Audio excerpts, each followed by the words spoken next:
Hi, I'm Jayla Fry with Extension Horticulture. Today we want to talk about weed care in your lawns. So it's easy to weed and mow and water and fertilize, but right now we really need to look at that weeding portion of it. We're going into our cool season, and so this is a great time to start looking at pre-emergent herbicides for your lawn. But before we get to that point, let's back up and realize that we need to identify the weeds first. You may even have to think back to last year to what you struggled with in your lawn, whether it was dandelions or clover or something like that.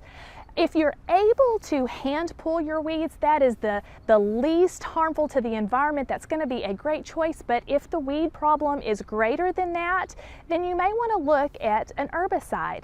Choose one that is least harmful to the environment but will do the job. You want to always read your product label and make sure that that weed is on the label.